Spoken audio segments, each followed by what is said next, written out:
بسم اللہ الرحمن الرحیم۔ محترم ناظرین، ایک مرتبہ کا واقعہ ہے۔ کسی علاقے میں بہت کیسالی تھی اور جانور سب کچھ کھا کر فارغ ہو گئے تھے، مزید کچھ کھانے کے لیے باقی رہا ہی نہیں، جس کی وجہ سے مویشیوں کے مالک بہت پریشان تھے۔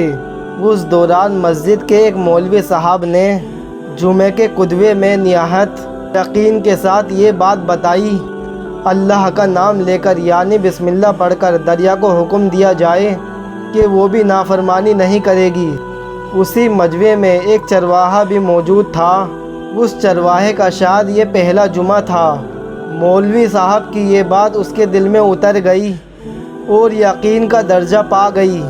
اس نے واپس آ کر اپنی بکریاں کھولی اور سیدھا دریا پر چلا گیا۔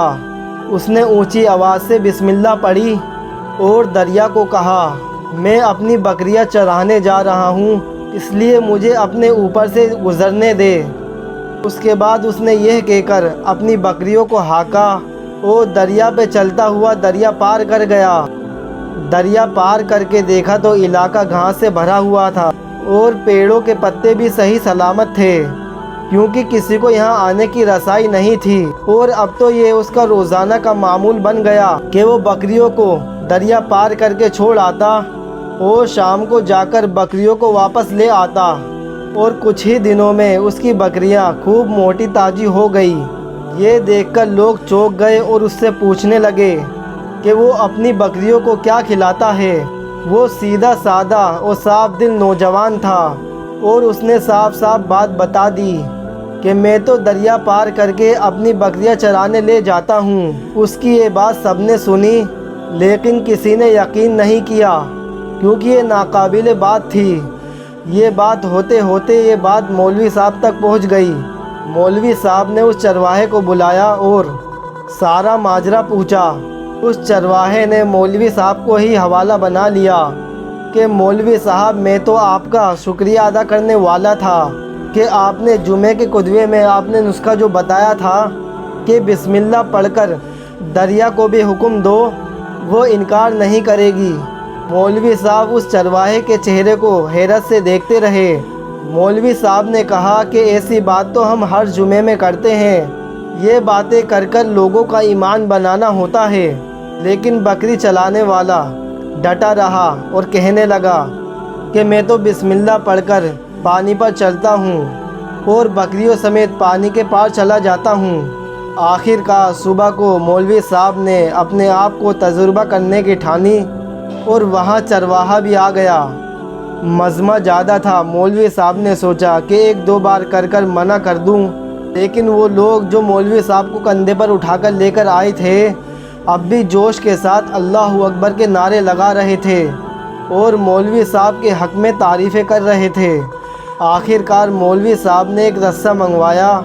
پہلے تو اسے ایک پیڑ کے ساتھ باندھا، پھر ایک طرف سے اپنی کمر پر باندھ لیا، پھر ڈرتے ڈرتے ڈھیلا ڈھالا بسم اللہ پڑھا اور دریا پہ چلنا شروع ہو گئے۔ مولوی صاحب نے پہلا ہی قدم دریا پر رکھا تھا کہ ایک دم سے ہی پانی میں گر گئے۔ مولوی صاحب پانی میں ڈبکیاں کھانے لگے اور پانی کے بہاؤ میں بہنا شروع ہو گئے تو لوگوں نے کھینچ کر مولوی صاحب کو باہر نکالا۔